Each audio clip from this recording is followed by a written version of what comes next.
Like Nagerjala থেকে যখন বিশালগড় যখন আমরা জার্নি করি প্রতিনিয়ত এটা হইতাছে। তারা তো যায় বিশালগড় উপর দিয়ে, উদয়পুর যাক সোনামুড়া যাক যেদিকেই যাক, বাট তারা বিশালগড়ের প্যাসেঞ্জার নেয় না।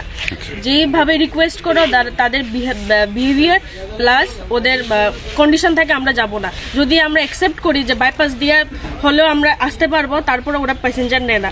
বাট এটা যদি উল্টাটা হয়, যখন তারা এই নর্থ থেকে সাউথ থেকে যখন ওরা আগরতলার দিকে জার্নি করে, তখন প্যাসেঞ্জার একদম বাস ভর্তি প্যাসেঞ্জার ওরা নিয়ে যায়। তো এটার জন্যই আমাদের একটা প্রবলেম হচ্ছে, অনেক বড় প্রবলেম হচ্ছে। আমি এজ এ স্টুডেন্ট বলছি না, প্রত্যেকটা প্যাসেঞ্জার লিভিং ইন বিশালগড় ওদের সবার এই প্রবলেমটা হয়ে যাচ্ছে প্রতিনিয়ত। এই বিষয়টা নিয়ে নাগেরজলা জানানো হয়েছে, একবার কমপ্লেন করা, আমি স্পেসিফিক্যালি গিয়ে কমপ্লেন করেছি।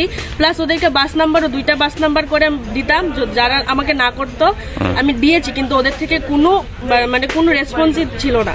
প্লাস ওরা এটাকে নেগলেক্ট করে গেছেন, ইগনোর করে গেছে ব্যাপারটাকে।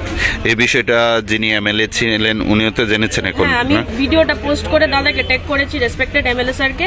তারপর উনি আজকে এসছে, এটার ব্যাপারে অ্যাকশন নেবে। তোর নাম কি? আমার নাম তনুশ্রী। কোন কলেজের স্টুডেন্ট? আমি ইকফাই কলেজের স্টুডেন্ট।